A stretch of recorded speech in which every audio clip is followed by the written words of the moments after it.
ICFD bang ipamugos ang sakramento? Gani giinan pa gani ang mga protestante nga mga buta daw wala kabasa sa sakramento. Okay, no problem atong sabayan. Ang una giingon niya ang pagbautismo. Yes, nasa Biblia. Karon ang pamaagi, yun sa man pagbautismo. Karon nabare mabasa sa Biblia nga pisik-pisikan na ka pagbautismo. Wala. Mitipas sa kamatuoran. Ang pagbautismo tanawag yun sa si Jesus Christ. Si Jesus Christ giumol nga nasa tubig. Nya sa bata pa si Jesus Christ, wala bautismo eh. Si Jesus Christ sa bata pa, yahalad. Kana mo'y sakto ng sakramento nga buhaton. Wala mo na nga buhaton ng mga CFD.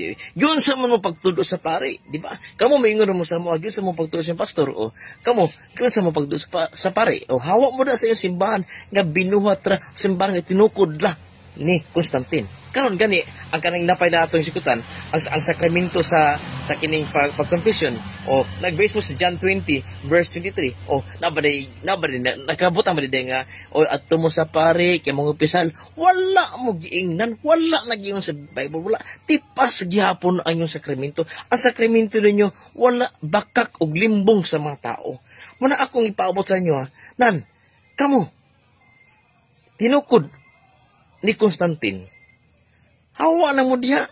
Doon sa pagtudo sa pare. Di ba? Oh. Hawa ano pagdugay diha. Sakramento nyo, limbong. Nagkatawa ko ining atong higala nga membro sa Born Agoy. Tawag ining Christian or Born Again. Nga naman kaya naning kamot in town siya og ribat sa ato ang mga puntos. Pero wag yun nahitabo nga naribat niya ang atong mga presentations.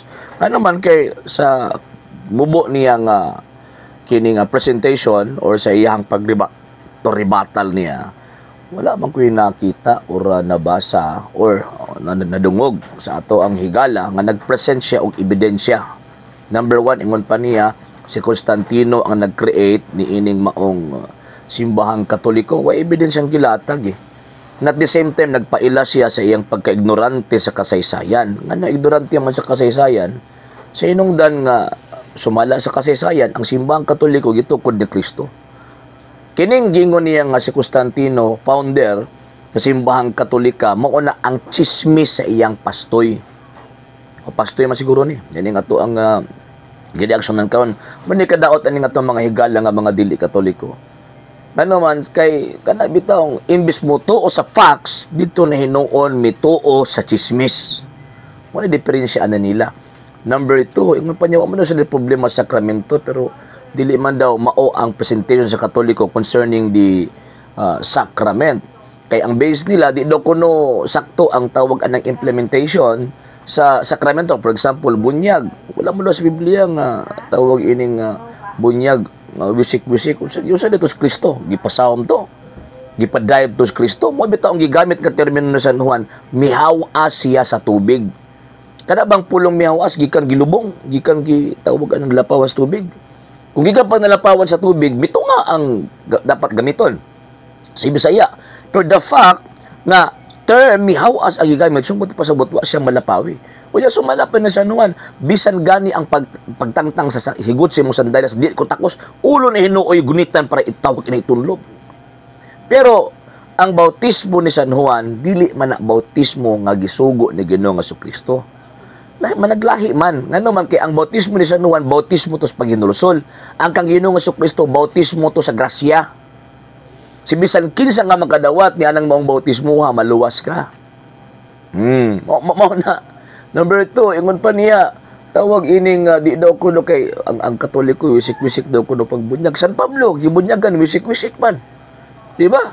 Ingon pag San Pablo, Diyos 22, gibubuan ako sa laing version sa 11 ng King James version wisik-wisikan ako sa limpyong tubig nga naman kay gibautismoan si San Pablo sulod sa balay buhat kapitulo 9 so gipadayb dito mamo San Pablo sa log ug padayb bunto nimo pagkayabaga ingon pa ni Martin Luther sa iyang tawag ining Luther sa Small Catechism kanang inyohang lolo sa mga protestante ingon pa niya nga ang bautismo mahitabo pinaagi number 1 sa immersion, sprinkling and pouring. O bisan gani sa inyong lulo nga si Martin Luther di mo mutuo. Kaya baga gid mga tawana. Okay. Number 3, ngon pa niya, si Kristo kuno gihala daw kuno. Tawag ining ang Katoliko gibunyagan. Actually, so balas-balang kasulatan ang paghalad alang lamang sa kinamagulangang mga anak nga lalaki. Anong kanang inyo giapil man ninyong manghod? Giapil man po ninyo ang tawag ining mga babae. Wa mas Biblia nga iapil ang babae, iapil ang tawag ng mga manghod, ang gihon kinamagulangang lalaki. Ihala dito sa tawag ining templo. And at the same time, pag maghalad sila, naa sila'y hayop nga i-offer. Anong sa inyo? Wala man na sa inyo. Sa mua, wala na sa mua. Kasi sinungdan nga, naanak sakramento, perfect na. Nga pinaagi sa bautismos, Galatia 3:27, gisulob si Kristo. Kung dili bautismuhan ng bata, kung hindi na bautismuhan ang bata, ang mahitabuan na inyong gihikaw si Kristo di anang bata. Wala among bautismuhan din na ihalad. Number 2, pagpangumpisal, sumala pa niya nga tawagan ng daw ko ng mga umpisal, wala daw ko na St. John chapter 20 verse 23 nga pangumpisal mo, saan nila paghatag magpasaylo kung may mga umpisal? Common sense ba? Di ba? Common sense to ba?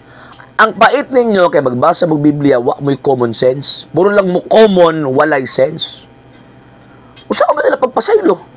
Kung way mo sugid dito sa ilahang gitawag og mga sala. Mabit na kung tanaw nimo ang daang testamento, practice na kani abdo ang pagsugid sa mga sala sa mga pinili sa Dios.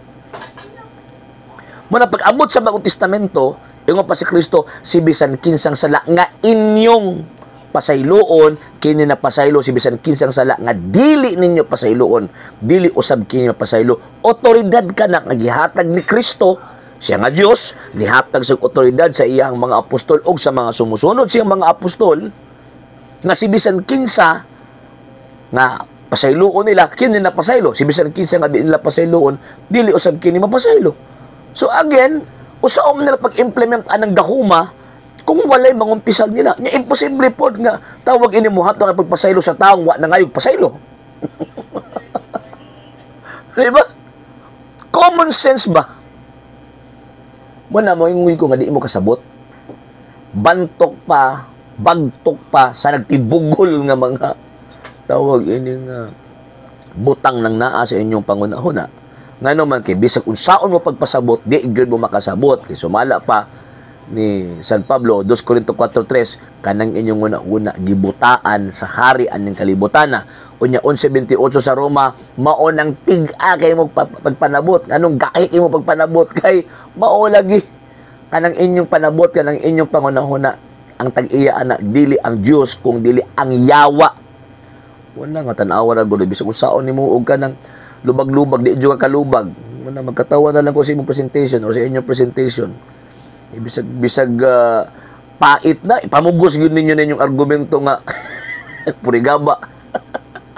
Sa hindi pa po nakapag-follow sa mga pages po natin, i-follow nyo po yung mga pages po natin, RJ Horolanciano II, TV Apolia Punto Argumento page, Kuya Apologies TV page, and RJ's Vlog 2022. And pwede rin po kayo mag-send po dyan ng Facebook stars. And also, sa atin po mga channels, sa hindi po nakapag-subscribe, i-subscribe po ninyo yung mga channels natin, The Lay Catholic, Apologies International Official, RJ Sano II TV, Kuya Apologies TV, and Barrio Kawayan Religious Forum. And pwede rin po kayo mag-send po dyan ng super sticker, super chats, and super thanks. And maraming salamat po sa mga kapatid at mga Katoliko na ulis pong tumutulong sa programa po natin. Maraming salamat po. Nang dahil po sa tulong at suporta po ninyo, ang programa pong ito, until now, andito pa rin po sa social media. And until now din po, nangangailangan pa rin po tayo sa tulong at suporta po ninyo dahil wala po kami magagawa rito mga sir, mga ma'am, kung wala po yung tulong at suporta po ninyo. Sa gusto pong tumulong, sa gusto pong sumuporta, pwede po ninyong ipadala ang tulong at suporta po ninyo sa pamamagitan po ng ating mga account numbers dyan po sa ating pong screen. And pwede nyo po kaming i-message sa ating pong page kung via remittance po yung papadala po ninyo. Maraming salamat po in advance.